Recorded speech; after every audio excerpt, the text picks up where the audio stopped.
السلام علیکم ورحمۃ اللہ وبرکاتہ۔ ناظرین، آپ سبھی کا ہمارے اس چینل میں استقبال ہے۔ ناظرین، اسلام میں دوسروں پر احسان کرنے کا حکم دیا گیا ہے، کیونکہ احسان اور دوسروں پر شفقت ہی سے معاشرہ ٹھیک رہ سکتا ہے اور انسان ایک دوسرے کے ساتھ مل جل کے رہ سکتا ہے۔ ناظرین، اسلام میں جس طرح انسان کے ساتھ رحم اور ہمدردی کا حکم دیا ہے، اسی طرح جانوروں کے ساتھ بھی رحم اور ہمدردی کا معاملہ کرنے کا حکم دیا گیا ہے۔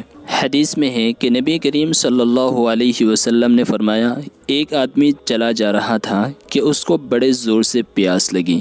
راستے میں کنواں تھا، وہ کنویں میں اترا اور پانی پی کر باہر آیا تو دیکھا کہ ایک کتا پیاس کی وجہ سے بے تاب ہو رہا ہے اور کیچڑ چاٹ کر پیاس بجھانے کی کوشش کر رہا ہے۔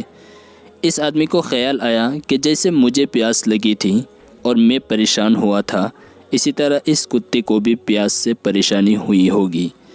یہ سوچ کر کنویں میں اترا اور اپنے موزہ میں پانی بھرا اور موزہ کو منہ میں پکڑ کر کنویں سے باہر نکل آیا اور کتے کو پانی پلایا۔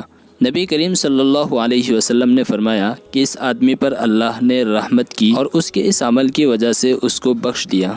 صحابہ نے عرض کیا کہ کیا کتے پر رحم کرنے پر بھی ثواب ملتا ہے؟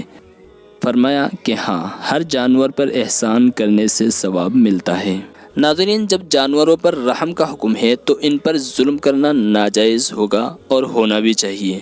حدیث میں نبی کریم صلی اللہ علیہ وسلم نے پچھلے زمانے کی ایک عورت کا قصہ بیان فرمایا ہے کہ ایک عورت نے بلی کو باندھ دیا اور اس کو کچھ کھانے بھی نہیں دیا، یہاں تک کہ بھوک سے وہ مر گئی۔ اس حرکت کی وجہ سے اس عورت کو دوزخ میں ڈالا گیا اور اس سے کہا گیا کہ نہ تو نے اس کو کھلایا نہ پلایا اور نہ اس کو کھول کر چھوڑا کہ وہ خود سے کچھ کھا لیتی۔ غرض یہ کہ جب اسلام جانوروں کے ساتھ بھی بے رحمانہ سلوک کی اجازت نہیں دیتا اور ان کے ساتھ احسان کا حکم دیتا ہے تو پھر انسانوں کے ساتھ کس قدر ہمدردی اور احسان کا معاملہ ہونا چاہیے۔ اور خصوصاً ایک مسلمان بھائی پریشان ہو اور کسی مصیبت و دکھ میں مبتلا ہو تو ہمیں اس کے ساتھ کیسا معاملہ کرنا چاہیے، اس پر ہمیں غور کرنے کی ضرورت ہے۔